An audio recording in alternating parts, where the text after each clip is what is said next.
In this section, we're going to talk about atomic laws. We're going to talk about the structure of the atom and some of the numbers, the math within the atom. In your book, this is chapter 3, and we're in part 2. So let's talk about the foundations. Scientists have discovered that if you have a chemical reaction, the chemical reaction always changes one substance or two into another substance or two or three. Chemical reactions always produce something new. We call the law of conservation of mass the following. If I have a chemical reaction and I weigh all of the reactants, the portion that goes into the reaction, I have the reaction occur, and then I measure the mass of the products. We're going to have the same mass before as we had after. And this is called the law of conservation of mass. And you would know it as that you can neither create nor destroy matter or mass. Here are some examples. If I'm going to create water, H2O, I need to take an atom of oxygen and combine it with a molecule of hydrogen. Two hydrogen atoms bonded together form a molecule, and they have a certain mass. The one oxygen atom would also have a certain mass. And when the reaction occurs, and that's what this little arrow is showing us, we would get H2O. This is a water molecule. And if we were to use our calculator and add these together, adjusting our scientific notation, we would get that none of the mass disappeared. We could do the same looking at creating sulfur dioxide. We have one atom of sulfur, combine it with a molecule of oxygen, SO2. We would form this molecule here, sulfur dioxide. And again, if we added together these masses, we would discover no masses. Here's a little bit more complex looking molecule. We have phosphorus, the letter P in the periodic table, pentachloride. These green spheres are chlorine. And penta just means there's 5 of them. 1, 2, 3, 4, 5. If that decomposes, which means it breaks into smaller pieces, we end up with phosphorus trichloride and chlorine molecule, 2 chlorine atoms bonded together.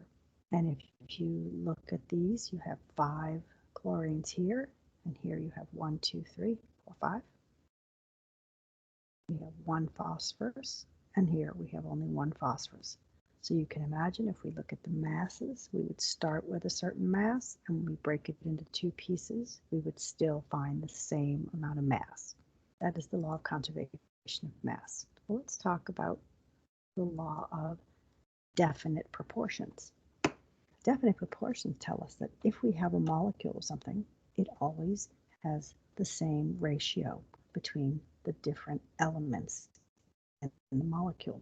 For example, I just picked a picture of a beach, and you know in the beach we have sand and we have salt water. So here are 3 of the compounds that you would find on a beach. We have H2O. Always water is going to be hydrogen with a 2 after it, 2 hydrogen atoms and 1 oxygen atom. That is the formula for water, and it's always the same.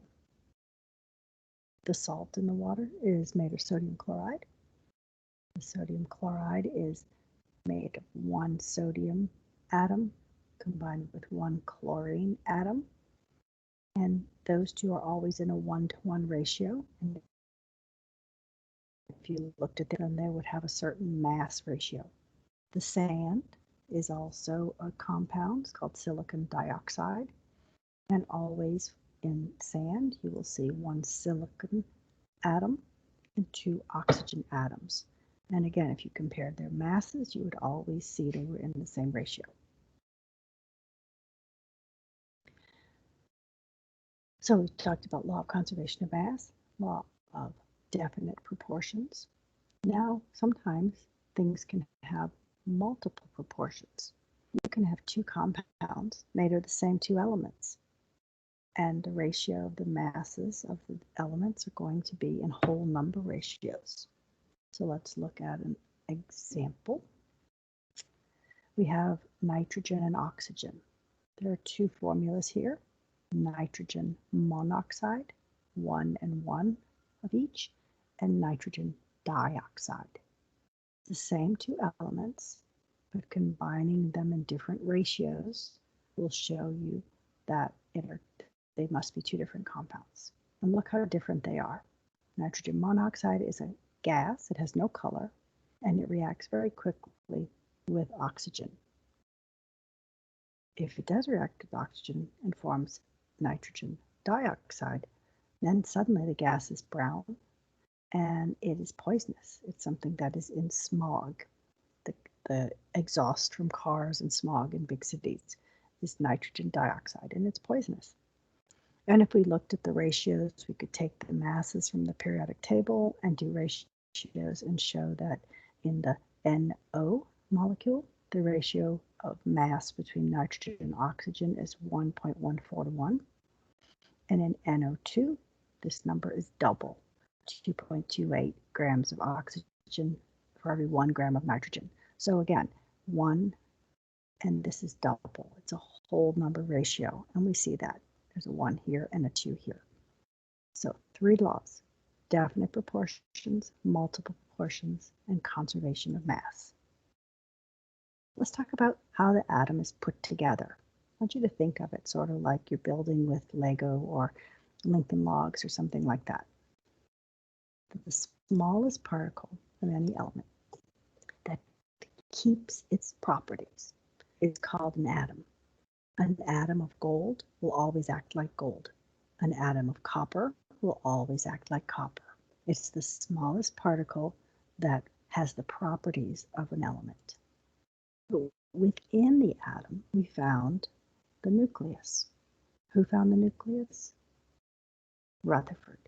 He found the nucleus in the Goldfield experiment, and he bombarded the gold with positive particles. Some of them bounced back, and he discovered that the center must be very tiny and it had a positive charge. Well, what's in the center?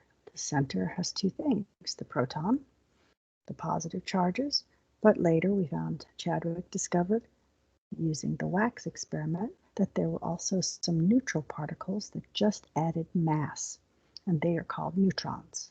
So atom is the smallest, it has the chemical properties, but when we're looking at the nucleus, if we just look at protons, the protons in a gold atom don't act like gold.